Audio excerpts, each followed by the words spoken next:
Media की कितनी success stories है किसी को न्याय दिलवाने में। न्याय दिलवाने में मीडिया वही एक जेठमलानी वाला, उसका ये ट्रेजेडी वो ट्रेजेडी 4-5 गिना सकता है, तलवार को दिलवा दिए ये सब, उसमें भी सही गलत क्या है किसी को पता नहीं है। सोशल मीडिया में आप देखिए कहीं पे राइट्स होता है, अगले दिन बुलडोजर चल जाते हैं। हमारा इंटेंट होता है उसको पनिश किया जाए, और हम यह भी जानते हैं कि न्यायिक व्यवस्था कितनी सड़ी हुई है। हम जानते हैं कि वहाँ न्याय के अलावा सब कुछ मिल जाएगा, चाहे चंद्रचूड़ हार्वर्ड से पढ़ के आ जाए, कहीं से भी आ जाए, चंद्रचूड़ों की फौज आ जाए, उससे हमेशा रैंडम, मेरे पिता जो किसान है वैसे 100 किसान, वैसे 100 चंद्रचूड़ पे भारी पड़े। चंद्रचूड़ सोमवार को एक बात बोलता है, मंगलवार को कुछ और बोलता है, और दोनों आपस में कॉन्ट्राडिक्टरी होता है। और एक बेंच जिस चीज़ पे किसी को रिहा कर देगी, दूसरे को लेकर नहीं आप घूम करके आओ, हमारे पास 80,000 केस हैं, 80,001वां नंबर आपका है, मेरा लौंडा सीजीआई बनेगा तब जो है आदत। तो भारत के लोगों के ऊपर जजमेंट सुनाते वक्त कोट करेगा, साउथ अफ्रीकन जज ने ये लिखा था, तो उसका हम क्या करें? उसकी बत्ती बना के पिछले जेब में डाल लो। हम क्या करेंगे? भारत के समाज पे तुम्हारे वो शब्द कि फलाने फिलोसफर ने ये क्या, कांत ने क्या कहा, आंद्रे ब्रिता ने क्या कहा, ये सब खाली वही होता है, प्लेइंग टू द गैलरी। ये ट्विटर पे है नहीं, इनको लगता है यार कुछ बोलेंगे, अजीत भारती तक साला वायरल हो जा रहा है, हम क्यों नहीं हो रहे यार, हम तो हार्वर्ड से पढ़ के आए। दहेज लेना है, लूटना है, कैसे यार, हम 12 साल यार पढ़े मुखर्जी नगर में हम दिए, अब तो यार छोड़ूंगा नहीं। तो उनका पहला पर्पस ही होता है। एक रवीश कुमार टाइप के लोगों ने जो आरंभ किया, नई परिभाषा दी पत्रकारिता की कि पत्रकार को एंटी एस्टेब्लिशमेंट होनी चाहिए, ये बिल्कुल विशुद्ध मूर्खता है। ये इससे घटिया और नीचता भरी बात हो ही नहीं सकती। एस्टेब्लिशमेंट अच्छा काम कर रहा है तो आप एंटी एस्टेब्लिशमेंट हो जाओगे। आप सोचिए 60 साल में कोई भी व्यक्ति रिटायर कर जाता है, उसके बाद 32 वर्ष, और ऐसे लोग जो है बोल रहे हैं कि नहीं नहीं चलाओ, कंटेम्प्ट चलाओ, क्रिमिनल कंटेम्प्ट चलाओ। फियरलेसनेस जब तक एक आदमी खड़ा नहीं होगा ना, तब तक बाकी लोग खड़े नहीं होंगे। अब देखिए जा करके कि कैसी कैसी गालियां पड़ती हैं इन लोगों को, चंद्रचूड़ के नाम किस तरह से डिस्टॉर्ट होते हैं। तो मुझे लगता है कि उसका क्रेडिट तो मुझे ले लेना चाहिए। सूरत वासियों को बहुत बहुत आभार आमंत्रण देने के लिए। मैं भारतीय राजनीति के संदर्भ में अगर बोलना चाहूँ तो हम सब जानते हैं कि पूरा भारतवर्ष कितने लेबर पेन के साथ नेहरू जी ने स्वयं जन्म दिया था। और क्योंकि देखिए एक बच्चा जो होता है वो उसका स्किन स्मूथ होता है और वो ठीक है, पेन होता है मदर्स को, लेकिन आप नेहरू जी के बारे में सोचिए कि हिमालय, इतनी नदियाँ, इतने पहाड़ पठार, कंकड़ पत्थर सब के साथ जब जन्म दिया होगा उनको, तो कितनी पीड़ा हुई होगी। और उसके बाद हक बनता है, जिस तरह से राजनीति उनके परिजनों की हुई है कि इंडियन नेवल शिप पे जो है पिकनिक मनाए जा रहे हैं, उसके बाद फिर थोड़े बहुत इधर उधर घोटाले। यार जिसने जन्म ही दिया है तो संपत्ति उसकी हुई, तो थोड़ा 10-20 हज़ार करोड़ लाख करोड़ का घोटाला उटाला भी हो गया ये सब। तो मोदी ने तो सब बंद कर दिया, और ये मुझे लगता है कि स्वस्थ राजनीति है नहीं। जिसका हक है, और कानून की बात कर रहे थे ये, तो कानूनन तो कांग्रेसियों का हक है इस देश पे, तो उस कारण से भी इनका बनता है। और मुझे लगता है 2024 जो है राहुल गांधी जी को दे ही देना चाहिए। इस पर आगे हम और भी चर्चा करेंगे। I would like to ask you Ajit कि अभी हमने बात की ड्राफ्ट आईपीसी की, हमने बात की कि कैसे लॉज, शायद स्टेट ही ऐसा हो गया है, इंडियन स्टेट ही ऐसा हो गया है कि वो परसिक्यूटेड को और परसिक्यूट करना चाहता है बाय इट्स वेरी एसेंस। हमने कॉन्स्टिट्यूशन की भी बात की, और ये सारे कॉन्वर्सेशंस कई हद तक सोशल मीडिया में जर्मिनेट होते हैं, and you have through YouTube spoken about these issues. आपको अभी क्या लगता है कि इलेक्टोरल पॉलिटिक्स पे कितना प्रभाव है of the conversations and trends that start on social media? बहुत ज़्यादा प्रभाव है। इनफैक्ट सोशल मीडिया का प्रभाव अब इलेक्टोरल मतलब जो एक्चुअल में नीतियां बनती हैं वहाँ तक पहुँचते हुए हमें परकुलेट होते हुए दिखता है। पहले बहुत कम था, अब मुझे लगता है कि थोड़ा अधिक ही हुआ है। और सोशल मीडिया अब ऑल्टरनेट मीडिया का रोल अदा नहीं कर रहा है, वो मीडिया इटसेल्फ हो गया है। और मीडिया जो है वो यूएस के 20 वर्ष पूर्व ठुकराए हुए जो फॉर्मेट है उसको ढो रहा है। मतलब 40 वर्ष आउटडेटेड है। जो लेगेसी मीडिया है, चाहे टीवी हो गया या अखबार चल रहा है, ये सब में इनका कोई भी मतलब ये कम्प्लीटली जो बिजनेस एस्पेक्ट है मीडिया का, उसी पे वो फोकस्ड हो गए और कहीं ना कहीं उसी कारण से लोगों का विश्वास उस पर से उठ गया है। और यूट्यूब जो है इतना एक सक्सेसफुल प्लेटफॉर्म बन के आया है। या आप ट्विटर लीजिए, ऑप इंडिया जो था वो ट्विटर से, बूम फ्रॉम ट्विटर, वहाँ से कुछ लोगों ने लिखना शुरू किया और उसके बाद ग्रुप बनता है, फिर एक प्लेटफॉर्म मिलता है और वहाँ से आरंभ होता है।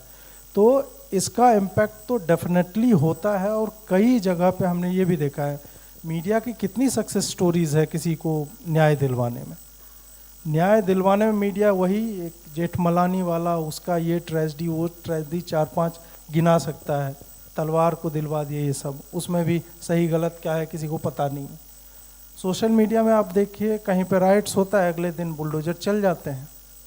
तो ये एक एस्पेक्ट देखना पड़ेगा, it is completely out of pressure, वो लीगल नहीं है। किसी भी तरीके से कोई भी बुलडोजर एक्शन को लीगल नहीं ठहरा सकता। उसका घर इलीगल था, पहले तोड़ लेते हैं। वो पेशाब करता है उसके बाद ही क्यों टूटता है? वो कहीं बम फोड़ रहा है, कहीं पत्थरबाजी करता है, उसी के बाद क्यों टूटता है? तो ये कम्प्लीटली सोशल मीडिया का आप एक सक्सेस कह लीजिए कि हमारा इंटेंट होता है उसको पनिश किया जाए। और हम यह भी जानते हैं कि न्यायिक व्यवस्था कितनी सड़ी हुई है। हम जानते हैं कि वहाँ न्याय के अलावा सब कुछ मिल जाएगा। तो इस कारण से जब सोशल मीडिया का आउटरीच, वो एक थी हैदराबाद की डॉक्टर थी, यंग डॉक्टर, जिनका रेप करके जला दिया था केरोसिन डाल के, अगले दिन 4 को गोली मार दी। जनता ने पुष्प वृष्टि करके उनका स्वागत किया, पुलिस वालों का। तो ये बताता है, और जनता का कलेक्टिव विजडम जो होता है वो हमेशा, चाहे चंद्रचूड़ हार्वर्ड से पढ़ के आ जाए, कहीं से भी आ जाए, चंद्रचूड़ों की फौज आ जाए, उससे हमेशा रैंडम, मेरे पिता जो किसान है वैसे 100 किसान, वैसे 100 चंद्रचूड़ पे भारी पड़ेंगे।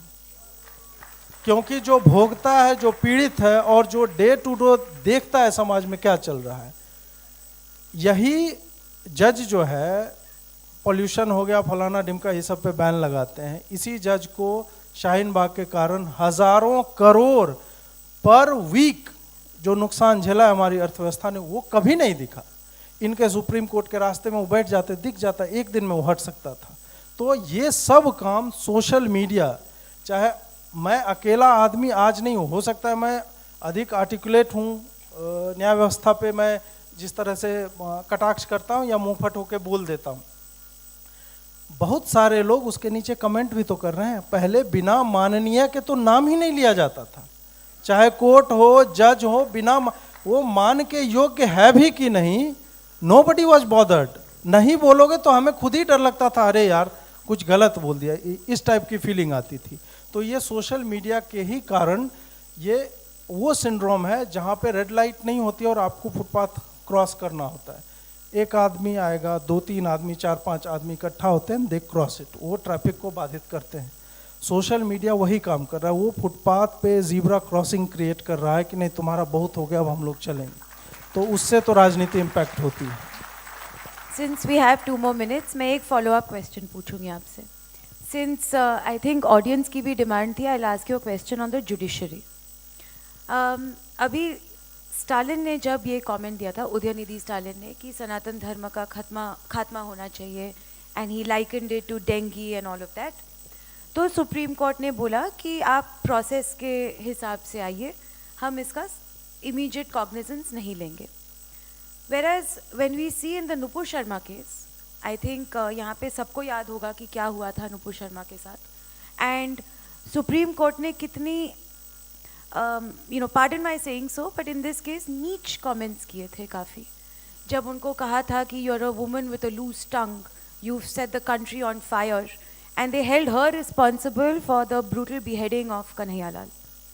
तो ये जो एक difference है in the stand that the judiciary seems to take when Hinduism is being attacked and when a Hindu is being attacked and when a Hindu is supposedly the accused, ये जो एक difference है, do you think कि कहीं ना कहीं Hindus have failed to become a pressure group कि अगर शायद हम एक प्रेशर ग्रुप बनते, अगर हिंदूज एक प्रेशर ग्रुप बनते, तो उससे भी जुडिशरी के ऊपर प्रभाव पड़ता, क्योंकि आफ्टर ऑल जजेस आर ह्यूमन बींग्स, वो दे आर नॉर्मल पीपल, वो भी देखते हैं कि पब्लिक का ओपिनियन कौन से तरफ है, वो भी देखते हैं कि किस सब्जेक्ट में कितना आउटरेज है, कितने लोग गुस्सा हैं. That is where the Islamic street veto also comes in. तो आपको लगता है कि जुडिशरी की इस तरह का जो एक डायरेक्शन है वो इसलिए है because we as Hindus have failed to become a pressure group, and the politicians we have chosen or we have been choosing for so many years, वो शायद ये समझ नहीं पाए कि जुडिशियल रिफॉर्म्स कितने ज़रूरी हैं for the survival not just of dharma but also of India as a civilisational state. न्याय व्यवस्था पे मैंने कई बार एक कथन बोला है कि भारतीय न्यायिक व्यवस्था रसूखदार वकीलों की रखेल बन के रह गई है, और ये कम्प्लीटली ट्रू है. आप तीस्ता का केस देख लीजिए, जुबैर का केस देख लीजिए, या कोई भी रैंडम नाम आप वामपंथियों का ले लीजिए. छुट्टियों में वो भी मतलब जो लंबी छुट्टी होती है, जब अंग्रेज़ बहादुर जाया करते थे अपनी पत्नियों और बच्चों के पास 2 महीने के लिए, और उसके बाद लौटते थे, तब जो छुट्टी होती थी उसके लिए जो बेंच असाइन होती है, उसकी भी जब छुट्टी होती है, मतलब सैटरडे संडे जब होता है, छुट्टी में भी छुट्टी के दिन, और वो भी 4 बजे कट ऑफ टाइम हो गया तो 6 बजे सुनवाई होती है. 2 बार, एक बार 3 जज की बेंच बैठती है, एक बार 5 जज की बेंच बैठती है, और उसके बाद फिर तीस्ता के लिए जो स्पेशल, मुझे लगता है काजू वाजू भी खिलाया होगा रोस्टेड उनको, जिस हिसाब से दिया गया था. तो रसूखदार वकील की जब मैं बात करता हूँ, ये एक रियलिटी है. वो हमारे गैंग के क्यों नहीं हैं? प्रश्न यह होना चाहिए कि हमारे लोग कहाँ हैं. जब आपके ऊपर एफआईआर होता है या मेरे ऊपर होता है, एक एफआईआर मतलब 50,000 से 1 लाख रुपया उसको क्वाश करवाने में, जिसमें हमारा कोई लेना देना ही नहीं, कोई इलीगल काम नहीं किया है हमने. कल ही आया ना सुप्रीम कोर्ट का, कल या परसों आया है कि उसने अगर गलत भी किसी ने छापा है, रिपोर्टर ने, तो भी रिपोर्टर जो है लायबल नहीं है कि उसको जो है प्रोसिक्यूट किया जाए. ये था बिकॉज ईसीआई था, election sorry editors guild of India था, ईसीआई था, तो मणिपुर के उन पे अप्लाई करेगा. तो भाई मनीष कश्यप को क्यों पकड़े हुए, छोड़ दो. वो तो एक लाइन बोल करके इसी को आधार बना के भाई चंद्रचूड़ ने बोला है, लेकिन वही है ना, चंद्रचूड़ सोमवार को एक बात बोलता है, मंगलवार को कुछ और बोलता है, और दोनों आपस में कॉन्ट्राडिक्टरी होता है. और एक बेंच जिस चीज़ पे किसी को रिहा कर देगी, दूसरे बोलेगी नहीं आप घूम करके आओ, हमारे पास 80,000 केस हैं, 80,001वां नंबर आपका है, मेरा लौंडा सीजीआई बनेगा तब जो है आना तुम. तो इस टाइप की बातें हैं. मूल बात वही है कि प्रेशर ग्रुप क्रिएट करवाने के लिए, वहाँ तक वो जो दरार है उसमें टांग फंसाने के लिए आपको अपना बैटरी ऑफ लॉयर्स, और वो are not motivated by money. वहाँ जब इंदिरा जयसिंह या प्रशांत भूषण या कपिल सिब्बल ये लोग चले जाते हैं, आई डोंट थिंक कि कपिल सिब्बल 25 लाख रुपया उससे ले रहा होगा उसको लड़ने के लिए. हमारे में आप जाओ, भाजपा का ऑफिस बेयरर वकील है, 35,000 रुपया मुझसे लिया, लौटाया नहीं और डेट तक नहीं लिया. ट्विटर का मुझे अकाउंट जो है वो रिवर्स करवाना, ये सच्चाई है. तो इस तरह के लोग हैं आपके सिस्टम में, तो ऐसे में कहाँ से प्रेशर ग्रुप बन पाएगा? तो इसमें पॉलिटिशियंस का क्या रोल होना चाहिए? बिकॉज द सब्जेक्ट इज राजनीति, we'll tied back to that, कि पॉलिटिशियंस को, जिन लीडर्स को हमने इलेक्ट किया है इस होप से कि वो हमारी सुनेंगे, वो सिस्टम को बदलेंगे और वो एक नया इकोसिस्टम बनाएंगे जहाँ पे the persecuted are not being persecuted. नहीं, उसमें तो लीडर्स का क्या रोल होना चाहिए? उसमें समस्या ये है ना कि लीडर क्या करेगा. 545 दे दो मोदी को, या 868 जब 2026 का डिलिमिटेशन हो जाएगा, जितना भी होगा दे दो, करेगा क्या? उसका कानून बनाएगा. इंडियन पिनल कोड, भारतीय न्यायिक संहिता या दंड संहिता इस तरह से बन जाएगी. वर्ड आपने उर्दू का हिंदी कर दिया, हिंदी का अंग्रेजी कर दिया, ये सब कर दोगे, जो भी आपका इंटेंट खूब बढ़िया है.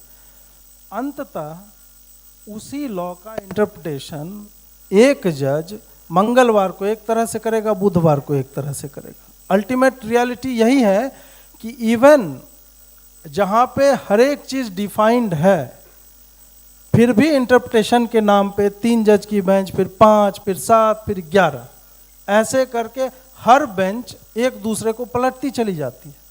आप भीमा कोरेगांव वाला केस में देख लीजिए कि ट्रायल कोर्ट ने क्या जजमेंट दिया, उसको रिवर्स किया हाई कोर्ट ने, उसको फिर सुप्रीम कोर्ट ने रिवर्स किया। तो सम ब्लडी जज इज एट फॉल्ट। उसके लिए क्या ट्रांसपेरेंसी है, अकाउंटेबिलिटी कहाँ गई? कौन सा लॉ तुमने कब पढ़ा कि तुमने जो है उसको रिवर्स कर दिया? फिर सुप्रीम कोर्ट वाले, तो हो सकता है कि एक यूएस के लॉ से चल रहा है, एक चाइना के लॉ से चलता होगा, और ट्रायल कोर्ट वाला जो है वो भीमा कोरेगांव के लॉ से चल रहा होगा।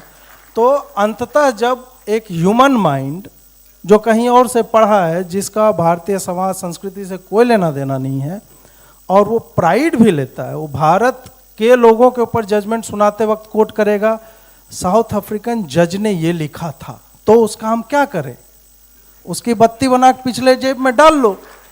हम क्या करेंगे? भारत के समाज पे तुम्हारे वो शब्द कि फलाने फिलोसफर ने ये क्या, कांत ने क्या कहा, आंद्रे ब्रिता ने क्या कहा, ये सब खाली वही होता है प्लेइंग टू द गैलरी। ये ट्विटर पे है नहीं, इनको लगता है यार कुछ बोलेंगे, अजीत भारती तक साला वायरल हो जा रहा है, हम क्यों नहीं हो रहे यार, हम तो हार्वर्ड से पढ़ के आए हैं। तो इस आस में ये इस तरह की बातें करते हैं। इंटरप्रिटेशन जो प्योरली, आपके पास 3 किताबें हैं, Indian Penal Code, CrPC, Bharat का संविधान, बस बियॉन्ड उसके तुम्हारे बाप ने क्या कहा, चाचा ने क्या, इससे क्या लेना देना है यार?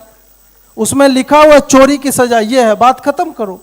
चोरी की सजा में तुम ले आते हो, नहीं मुसलमान ने चोरी किया है यार, ये किस परिस्थिति में किया होगा? इंटरसेक्शनैलिटी, हाँ वही, अब जो भी है, अंग्रेजी के लंबे लंबे शब्द जिसका स्पेलिंग भी और मतलब बोलने में साल जीभ जो है वो लटपटा जाता है, तो उस तरह के शब्द का प्रयोग करके ये आम आदमी को बस वही मूर्ख बनाने की बातें हैं और कुछ नहीं है। और एक दिन आप देखिएगा कि जनता पक जाएगी और इनके कारों को घेर घेर कर जब खींचेगी ना, तब ये भूल जाएंगे ये लोग कि ये कौन है। इनको लगता है कि ये जमींदार हैं, ऊपर बैठे हुए हैं, कुछ बोल के निकल लेंगे। ये वही अभी बोल रहे थे ना कि कोर्ट वही है। गर्मी में मैं 2 दिन पहले सुप्रीम कोर्ट के सामने से पागल की तरह था, इतना मोटा कैसे कोट पहन सकता है आदमी गर्मी में, काले रंग का जो सबसे ज्यादा हीट एब्जॉर्ब करता है। तो ये एकदम विशुद्ध मूर्खता है, ये कोई परंपरा नहीं है, कुछ नहीं है, स्टूपिडिटी है। और ये वही है कि औपनिवेशिक मानसिकता है, उसको ढोते जा रहे हैं। कहा है अंग्रेज बहादुर गोरे थे और गोरा मतलब अच्छा होता है, और गोरे लोग काले कोट पहनते हैं, हम भी पहनेंगे। तो पॉलिटिशियन यहाँ पे कुछ कर ही नहीं सकता, वो एक रियलिटी है, उसको हमें स्वीकार करके ही चलना होगा। अंततः जनता ही कुछ करेगी, मुझे इसमें थोड़ा सा विश्वास है। आप लोगों ने यहाँ राजनीति में बैठे हुए लोग हो, तो मैं एक ही क्वेश्चन करना चाहूँगा कि स्टाइलियन पे इतनी सारी बातें हुई आपकी, पर जो उद्धव ठाकरे ने अभी बयान दिया है कि राम मंदिर जब भी बनेगा तब एक साथ इतने सारे हिंदू अयोध्या में इकट्ठे होंगे और कहीं दूसरा गोधरा कांड नहीं हो जाए, तो उस पर क्या कहना चाहोगे आप लोग? किसके लिए क्वेश्चन है आपका? सर आप सभी के लिए, जो भी सभी के लिए। तो आई थिंक इसका सबसे अच्छा सैटायरिकल या जो भी ऑडियंस को पसंद आने वाला आंसर तो अजीत देगा। So Ajit, would you like to take that question?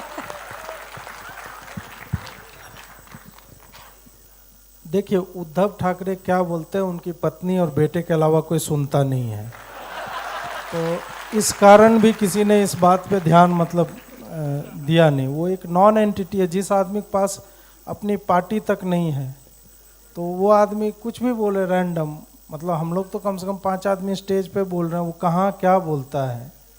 Udhayanidhi Stalin भी, उसने भी क्या बोला, वो मतलब इन लोगों का अचीवमेंट क्या है, कहीं पैदा हो गए किसी घर में, इसके अलावा इनकी कोई उपलब्धि नहीं है। स्टालिन को आप देख लीजिए, इज ए फेल्ड एक्टर, और जो बोलता है वो तो पता ही चल रहा है कि मतलब शौचालय में जो बोलना मतलब करना चाहिए वो कहीं और पे किया जा रहा है स्टेज पे, तो उस तरह से तो मौखिक विष्ठा जो लोग करते हैं, चाहे स्टालिन हो, ठाकरे हो, इन लोगों का कुछ नहीं, वही पावर में है, पुलिस है तो कुछ चार्जेस लगा कि इधर उधर कुछ कर देगा जब भी, बट बियॉन्ड दैट उनका कोई इम्पैक्ट होता नहीं है। वो जो जिनको कंटेक्स्ट समझ में नहीं आ रहा है कि उद्धव ठाकरे ने क्या बोला, वो शायद यह बोलना चाह रहा है कि मोदी इलेक्शन जीतने के लिए इस तरह का कांड करवाएगा। वो वहीं पहुंचना चाह रहा था कि 59 कार सेवकों ने गैस वैस ऊपर में खुद ही उड़ेल लिया उधर साबरमती एक्सप्रेस में और बीड़ी पी के माचिस मार दिया, जो चल रहा था इन लोगों का अभी तक। और बाद में फिर रिपोर्ट्स आई तो पता चला को, तो वो वहीं पे पहुंचना चाह रहा है। ये लोग 2002 से वापस नहीं आ पाए हैं, उधर से निकलने में इनको काफ़ी मुश्किल हो रही है। मेरा क्वेश्चन अश्विनी कुमार जी और भारती जी से है। प्रातः स्मृति। मैं मुख्य दो बात करूंगा। एक तो आप जो कायदा के ऊपर बात करते हैं, तो कॉलेजियम सिस्टम बंद होना चाहिए जल्दी से जल्दी या नहीं। दूसरा, ये जो यूपीएससी जैसी परीक्षाएं हैं उसके अंदर इस्लामिक स्टडी के ऊपर पढ़ के आदमी आईएएस आईपीएस बनता है, वो जल्द से जल्द खत्म होना चाहिए कि नहीं? अश्विनी जी ने हाथ खड़े कर दिए, माइक अजीत को दे दिया।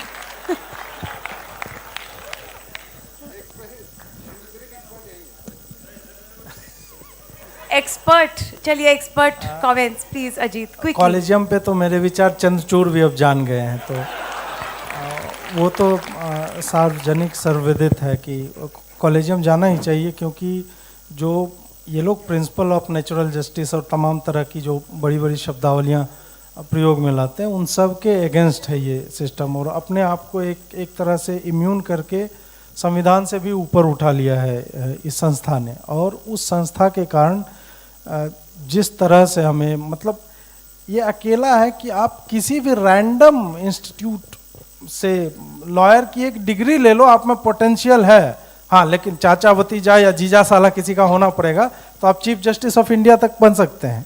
बाकी और किसी विषय में ये नहीं है। बाकी और हाँ, राजनीति में आप प्रधानमंत्री बन सकते हो, तो ये दो पैरेलल है। तो कॉलेजियम तो बेसिकली प्रधानमंत्री से भी ऊपर चला जाता है, क्योंकि संसद जो कानून पास करवा रही है उस पर भी ये प्रेसाइड होके बताते हैं कि नहीं, ये तुमने ठीक नहीं किया, ये थोड़ा ऐसे करके कर सकते थे, हमसे पूछ लेते एक बार। तो ये दूसरा प्रश्न क्या था यूपीएससी को लेकर?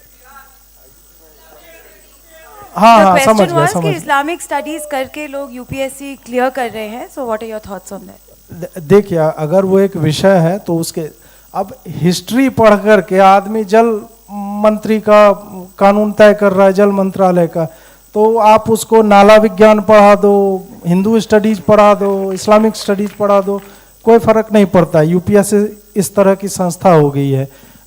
मेरा जो यूपीएससी को लेकर के अप्रोच है वो सीधा है आईआईटीज़ की तरह। 12th के बाद एक यूपीएससी एग्ज़ाम होना चाहिए और 4 वर्ष उनको पॉलिटी, इंडियन सोसाइटी, कल्चर और जो भी पीनल कोड और संविधान होते हैं, इसमें आप उनको ट्रेन करो। पहला साल आप बेसिक सिखाओ सब चीज़ के, उसके बाद कार्डर असाइन कर दो। जिसका जो कार्डर होगा वहाँ की भाषा पढ़ाओ उसको 3 वर्ष, और 1 वर्ष इंटर्नशिप रखो। ये अप्रोच लेकर के आप चलोगे तो एक आइडियलिस्ट 25 साल का जब युवा निकलेगा तो वो इतना मोटिवेटेड होता है। का यहाँ पे तो बाल उड़ गए, अब लूटेंगे हम, दहेज लेना है, लूटना है, कैसे यार, हम 12 साल यार पढ़े मुखर्जी नगर में हम दिए, अब तो यार छोड़ूंगा नहीं। तो उनका पहला पर्पस ही होता है। मैं मुखर्जी नगर में लंबे समय रहा हूँ, तो पूछता हूँ क्या करना चाहते हो, तो बोलता है यार भैया पावर आएगा। पावर का करो क्या, इलेक्ट्रिसिटी देना है तुमको गांव में, क्या करना है पावर का? तो अप्रोच ही गलत है। आप जब तक इसको वही, जैसे इंजीनियरिंग होता है, मेडिकल होता है, उसी तरह से करना चाहिए। 4 वर्ष पढ़ाओ, वही सब्जेक्ट पढ़ाओ जिसका एक्चुअल, पाली और प्राकृत लेकर के लोग यूपीएससी कलेक्टर बन रहा हो, क्या करेगा उस ज्ञान का? मुझे यही समझ में नहीं आता। अभी जो ये पूरा गैर भाजपा वाला समूह है, इंडिया अलायंस या जो भी जिसको कहना है कहे, उसका पूरा का पूरा मतलब आरोप ये जिस बात का विपक्ष पे लगाते हैं, अपने विपक्ष पे, भाजपा पे, एग्जैक्टली वही सारे काम ये संस्थागत तरीके से अभी कर रहे हैं। फांसीवादी होने की बात करते हैं।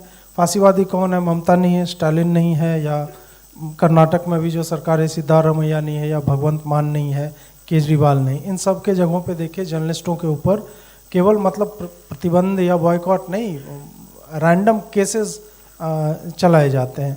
उसके बाद आप देखिए ये freedom of speech and expression की बात करते हैं, कोई कार्टून बनाया उसको जेल में डालेंगे, इस तरह की बातें। तो मूलतः वही है कि गोएबल्स के जितने मतलब पॉइंटर्स थे मीडिया मैनेजमेंट को लेके प्रोपेगेंडा के लिए, ये लोग सारे वो पॉइंटर्स फॉलो करते हैं और एकदम टू द टी, एकदम वर्बटिम फॉलो कर रहे हैं। और उसका आरोप लगाते हैं भाजपा पे, तो ये वही हो गया कि जब आप नंगे हो चुके हैं तो उसके बाद और उतारने के लिए बचा क्या, तो अब नाच रहे हैं नंगा होके, और कुछ नहीं है। So my next question to all of you is, are there lines drawn very clearly? Because journalism has always been known to be a profession where you have to be neutral, you have to tell the news to people. अपनी personal opinion और biases को side में रख के जो सच है या जो दिख रहा है वो लोगों तक पहुंचाने का काम जो है हम पत्रकारिता को आज तक कहते आए हैं। बट आज के टाइम पे, आज के पॉलिटिकल एनवायरनमेंट में क्या एक जर्नलिस्ट के लिए बहुत दिक्कत वाला हो गया है कि आप न्यूट्रल रहें या सेंटर पोजीशन ले? क्या अपनी पर्सनल बायसेस को सामने लाना सही है, गलत है, या अगर कोई एक साइड चूज करता है तो उसके क्या पहलू या क्या रीज़न रहते हैं किसी भी पत्रकार के लिए? आप सबसे पूछना चाहूँगे। देखिए, मैं जर्नलिज्म का छात्र भी रहा हूँ, प्रोफेसर भी रहा हूँ और प्रैक्टिस भी कर रहा हूँ, तो मुझे लग रहा है कि तीनों तरह से थ्योरी प्रैक्टिकल सब में, और थोड़ा बहुत अनुभव भी है तो बता सकता हूँ। जर्नलिज्म न्यूट्रलिटी तभी तक रहती है जब तक नेचर, मतलब मीडिया का मीडियम क्या प्रयोग में आ रहा है। अखबार जब छपता था लिमिटेड स्पेस होता था, एडवर्टाइजिंग से जर्नलिज्म का आरंभ होता है। बंगाल गजट आता है 1885 या ऐसे ही करके, उसमें कपड़ों के व्यापार के छपते थे और वहाँ से पिक करता है जर्नलिज्म। उससे पहले जर्नलिज्म का मोस्ट क्रूड फॉर्म था वो ढोलक बजा करके लोगों को बताना। अब क्या है कि धीरे धीरे सोसाइटी इवॉल्व करती है, टेक्नोलॉजी इवॉल्व करती है, तो केवल न्यूज़ तो आदमी कहीं से भी पालेगा। ट्विटर पे न्यूज़ मिल जा रहा है, अखबार में पढ़ ले रहा है, टिकर चल रहे हैं टीवी के, तो वहाँ पे आप एक व्यक्ति को, अजीत भारती को या किसी को स्क्रीन पे ये नहीं कि लॉरी ने मारी टक्कर 3 आदमी की मौत, ये नहीं चलेगा। और ये जो एक रवीश कुमार टाइप के लोगों ने जो आरंभ किया, नई परिभाषा दी पत्रकारिता की कि पत्रकार को एंटी एस्टेब्लिशमेंट होनी चाहिए, ये बिल्कुल विशुद्ध मूर्खता है। ये इससे घटिया और नीचता भरी बात हो ही नहीं सकती। एस्टेब्लिशमेंट अच्छा काम कर रहा है तो आप एंटी एस्टेब्लिशमेंट हो जाओगे। मुझे याद है, मुझे सबसे घटिया तब लगा था, मतलब रवीश कुमार का तो पूरा करियर ही वैसा ही रहा है, लेकिन उसमें भी नीचता की पराकाष्ठा तब थी जब हमने अचीव किया 100% इलेक्ट्रिफिकेशन मोदी सरकार ने। वो आदमी 40 मिनट के शो में 3 ऐसे गांव पूरे भारत में खोज के लाता है कि यहाँ भाई पोल पहुँच गया, तार नहीं खींची, वहाँ तार पहुँच गया, पोल।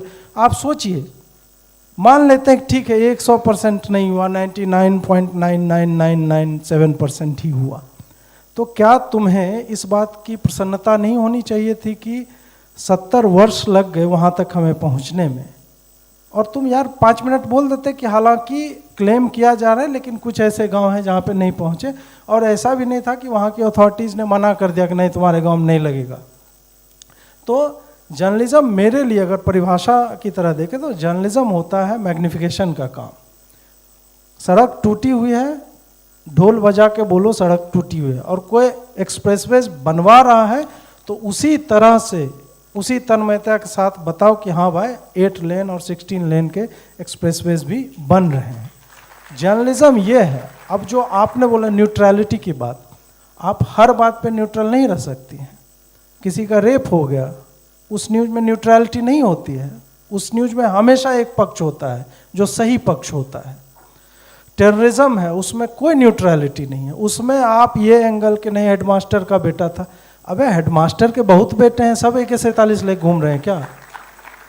तो न्यूट्रलिटी भी वही होता है ना कि विवेक, नीर क्षीर विवेक होता है, और हर आदमी के पास होता है। ऐसा नहीं है कि ये कुछ लोगों को भगवान देता है और रवीश कुमार को देना भूल गया, ऐसा नहीं है।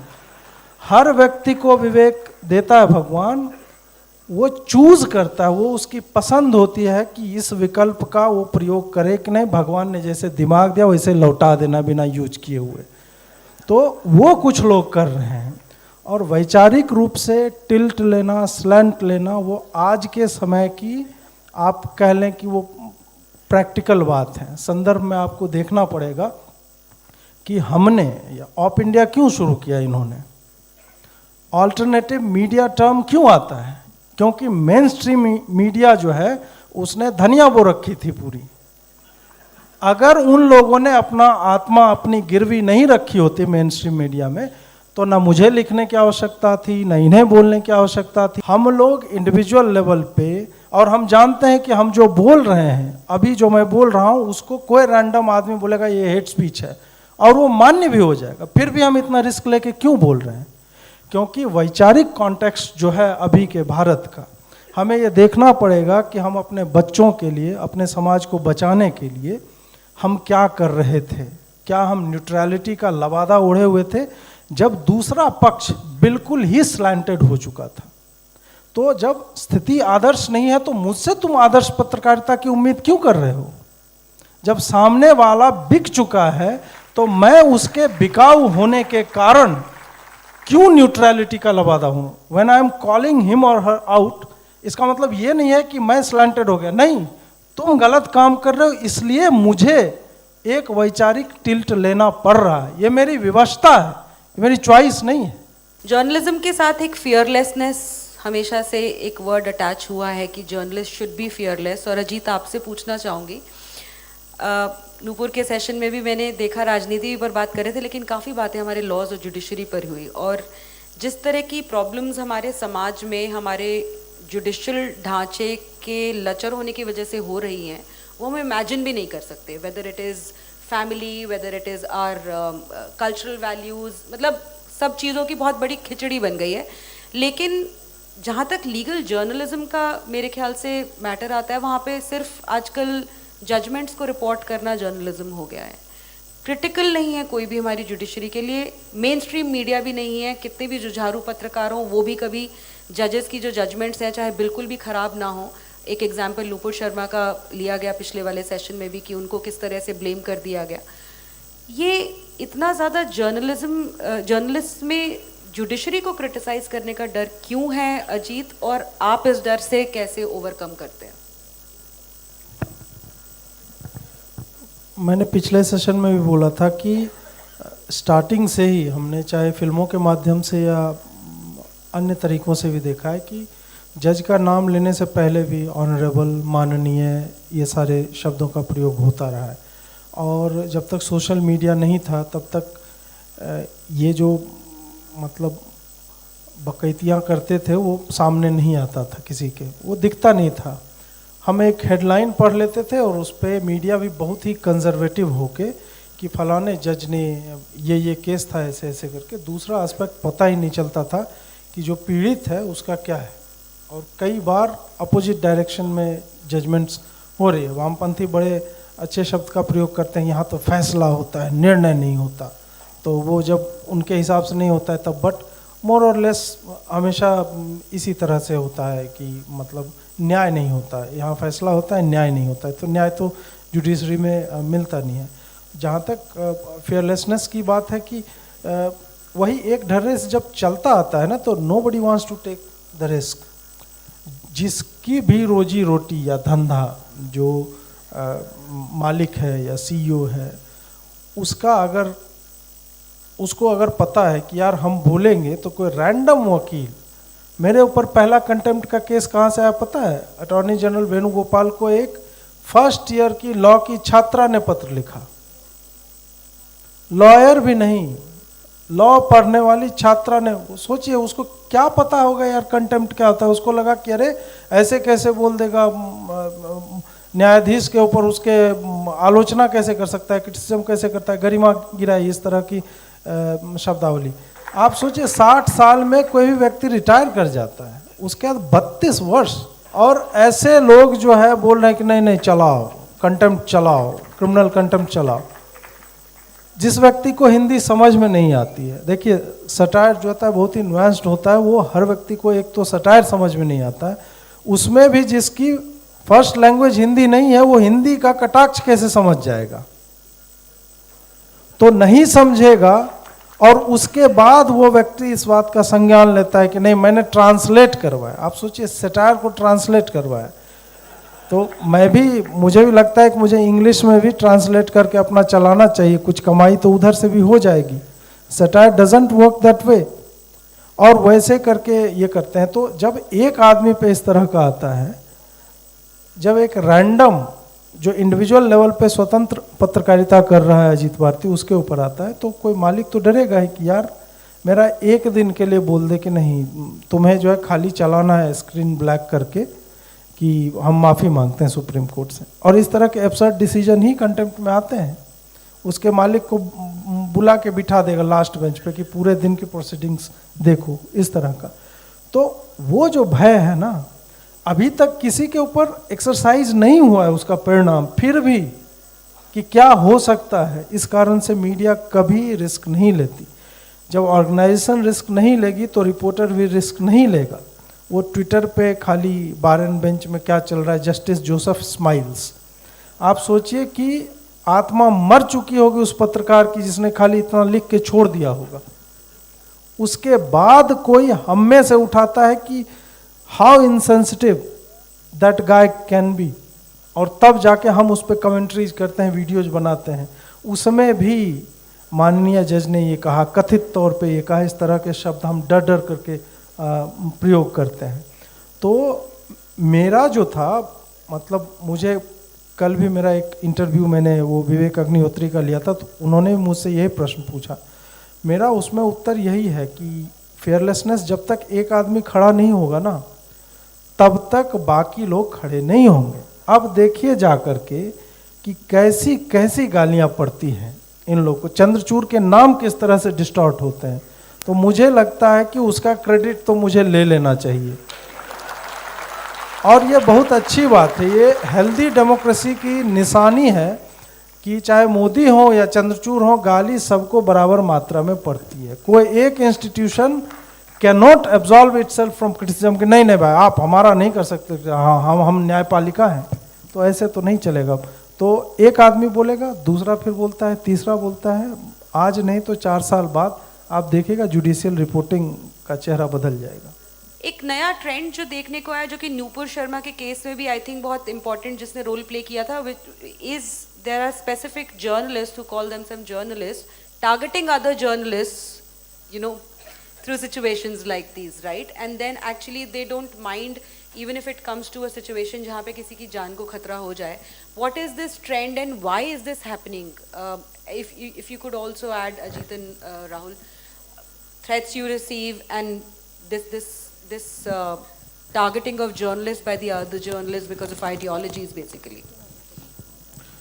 वो वही अभी नुपुर बता रहे थे ना अपने स्टेटमेंट के पहले हिस्से में कि जैसे न्यूट्रल शब्द का प्रयोग वो करते हैं जिनकी रीढ़ की हड्डी नहीं होती है। तो जिनको जो बोलना चाहिए था इस पूरे प्रकरण पे, चाहे नुपुर शर्मा वाला हो या नूह, मेवात, दिल्ली हिंदू विरोधी दंगे या जो भी इस तरह का होता है, उस पे ये लोग बोलेंगे क्या, इनके सामने प्रश्न आ जाता है, क्योंकि उसमें तो एक ही पक्ष है, दंगे नहीं होने चाहिए। कल या परसों गुजरात के ही किसी शहर में पत्थरबाजी हुई है, तो आप बताइए खेड़ा में, तो अब उसमें तो दूसरा पक्ष है ही नहीं ना, उसमें वीडियो दिख रहा है, इतना बड़ा बड़ा पत्थर आ रहा है। उसमें अब जो लेफ्ट वाले जर्नलिस्ट हैं, लेफ्ट या लेफ्ट नहीं, वो बोलेंगे क्या? अब ये भी तो घिस चुका है ना कि नहीं वो अनपढ़ हैं, वो गरीबी में है, प्रताड़ित हैं, इसलिए उन्होंने पत्थर उठा लिया। अब ये भी nobody buys into that kind of shit। तो अब ये क्या कर रहे हैं, दूसरे पे जो क्वेश्चन कर रहा है उसको तुम नफरत फैला रहे हो, तुम हेट फैला रहे हो। तो ये भी अब मुझे लगता है कि nobody believes in that particular shit as well। उसमें भी किसी को विश्वास नहीं, सब जानते। इसीलिए ये लोग, रवीश कुमार को अगर 6 लाख व्यूज आ जाते हैं या वो एक पोस्ट लिखता है, कमेंट 1600 आ गए, आप जाके पढ़िए 1400 कमेंट गालियां होती हैं। तो किसी को ये लगता हो ऊपर से कि अरे रीच बहुत अधिक है, इंगेजमेंट बहुत अधिक है, तो क्वालिटी ऑफ रीच देखिए कि कोई गालियां सुन रहा है, उससे बढ़िया तो वेश्या है कि कम से कम वो बोलती है कि मैं वेश्या हूं, मेरे यहाँ आप आनंद करने के लिए आइए, मुझे देखिए, सराइए, नाचते देखिए, उसमें सत्यनिष्ठा है। लेकिन ये कह रहे हैं कि नहीं नहीं नहीं नहीं, मैं तो एकदम पुजारन हूँ और मैं संध्या और प्रातः पूजन करती हूँ और भीतर में कुछ और ही चल रहा है इनके। तो इस तरह के लोग हैं। अब यहाँ पे मतलब मूलतः वही बात है कि जब आपके पास कहने के लिए कुछ नहीं होगा, then you start to attack the other side. क्यों? क्योंकि पॉलिटिकली आपके स्टेटमेंट को फिर ये 14 पत्रकार का जो लिस्ट निकालते हैं वही है ना कि ये हेट फैलाते हैं। वो हेट नहीं फैलाते, वो एक्चुअल रिपोर्टिंग कर रहे हैं उन केसेस पे। तो बोल दिया जाता है कि नहीं, तुम समझे नहीं, हिंदू है वो तो मरना जायज है उसका, मुसलमान के हाथ में गन था, पत्थर है, मुसलमान माइनॉरिटी के ऊपर ये नहीं, टिरनी ऑफ माइनॉरिटी जो हम लोग झेल रहे हैं, तो वही ये चल रहा है, उसी तरह से लोग चला रहे हैं। मेरा ये क्वेश्चन था कि ये जो नेक्सस रहता है बॉलीवुड और मीडिया का, जैसे कि हमारी जो कितनी फिल्म पिछले 2 साल में इनके मदद के बिना भी हिट हुई, जैसे कि द कश्मीर फाइल है या फिर द केरला स्टोरी है या गदर 2 भी फिलहाल हिट हुई। तो ये जब ये फिल्में हिट होती है, जनता हिट करती है, तो ये मीडिया का एक अलग ही स्टैंड रहता है। जैसे कि गदर 2 अभी हिट हुई तो उसके दूसरे दिन ही इनकी कुछ सनी देओल की SBI बैंक का कुछ लोन वगैरह निकाल दिया इन लोगों ने, या फिर ये कर लेते। उससे सीधा उल्टा ब्रह्मास्त्र ले लो या फिर कोई भी फिल्म जवान ले लो या फिर पठान ले लो, तो ये लोग इतना फ्लो करते हैं। तो ये नेक्सस का एग्जैक्टली कोई तोड़ है या फिर ऐसे ही चलने वाला है इनका नेक्सस? फिर वही जवाब है, 10 ट्रोल हैं तो आपके पास 20 ट्रोल होना चाहिए। उनका नेक्सस है, आपके पास बड़ा नेक्सस होना चाहिए। और जो बार बार हमारा जो नॉन लेफ्ट वाले इकोसिस्टम की बात करते हैं, तो इकोसिस्टम यार उनका 150 वर्षों का है, हमारा 10 वर्ष भी नहीं हुआ है, और उसमें भी इंस्टीट्यूशनल फंडिंग लगती है। वो हम लोग 5 आदमी इकट्ठा बैठ गए, ये इकोसिस्टम नहीं है। हमारे यहाँ कुछ व्यावसायिक जो उद्योगपति हैं उनका समूह हो या कोई संघ हो, कोई पार्टी हो, ये जब तक निस्वार्थ भाव से कि अजीत भारती इतना पैसा लो, तुम जो कर रहे हो बहुत अच्छा कर रहे हो, ये अप्रोच जब तक नहीं आएगा ना, तब तक आपके पास ना तो 10 लॉयर्स का ग्रुप होगा, ना 10 पत्रकार का ग्रुप होगा। मतलब आप समझ रहे हैं कि इकोसिस्टम क्रिएट नहीं होगा। मीडिया में भी आपके लोग नहीं होंगे। तो वो क्रिएट करने के लिए आपको संस्थागत फंडिंग की आवश्यकता होती है। अर्थतंत्र जब तक हमारे लिए सुदृढ़ नहीं होगा, जिसमें आप रिटर्न ऑन इन्वेस्टमेंट काउंट मत कीजिए, ये विचारधारा की लड़ाई। इसमें टेंजिबल जो है ना, पकड़ सकने योग्य परिणाम नहीं आएंगे, इंटेंजिबल ही रहेगा। तो उसके लिए एक तो जिगर चाहिए, वो मुझे नहीं लग रहा कि अभी डेवलप हुआ है उस हिसाब से। तो इकोसिस्टम शब्द के रूप में तो बन गया है, ECOSYSTEM, बट उसमें जान फूकना भी, पैसा लगाएंगे तो जो आप बात कर रहे हैं नेक्सस का, वो तो मिनट भर नहीं टिकेगा। लोग दिखाई दे रहे हैं बिजनेस करके किसका भी। पठान साला खुद ही खरीद के टिकट खुद ही हिट करवा रहा है, वो मंगल ग्रह पे भी चल रहा है, तो उससे कोई फ़ायदा है नहीं। हाँ, पेपर में मज़े लेने के लिए बोल दो 1000 करोड़ हमने कमा लिए, तो ठीक है, कमा लिए, रखो जेब में, क्या फ़र्क पड़ता है।